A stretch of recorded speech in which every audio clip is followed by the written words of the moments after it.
The Minister of State for Finance, Dr. Doris Nkiruka Uzoka Anite, said the federal government's 2026 budget is designed to accelerate reforms, deepen fiscal discipline, and ensure deployment of the limited national resources are with maximum efficiency and impact.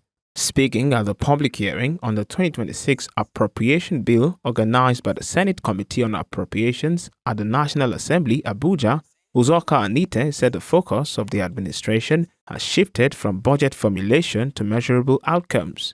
Looking ahead, the minister described 2026 as a year of consolidation, with the Central Bank of Nigeria and the Ministry of Finance projecting 4.49% GDP growth, anchored on improved revenue performance, fiscal discipline, and strong coordination between monetary and fiscal authorities. She added that Nigeria's external reserve position has been strengthened, rising above $40 billion, while improved revenues have significantly boosted monthly FAAC disbursement to states, providing greater fiscal space at the subnational level. The Central Bank of Nigeria and the Ministry of Finance share a growth projection of 4.49% for 2026, rising to 4.68%.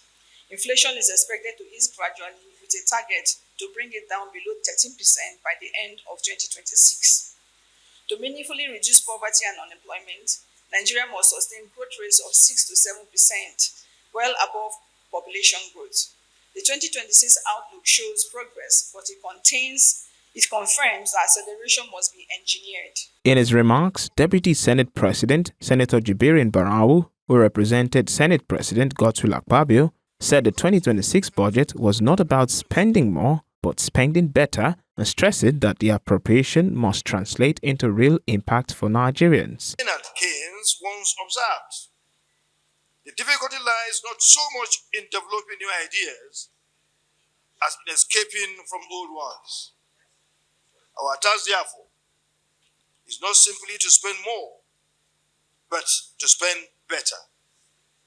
Not merely to allocate funds, but to convert budgets into outcomes and appropriations into impact. Earlier, in his opening remarks, Chairman of the Senate Committee on Appropriations, Senator Solomon Adeola, explained that the budget is anchored on key assumptions, including an inflation target of 16.5%, an exchange rate of 1,400 naira to the dollar, oil production of 1.84 million barrels per day, and a benchmark oil price of $64.85 per barrel. The benefits of the president reform are now evident. Inflation has eased to about 15%.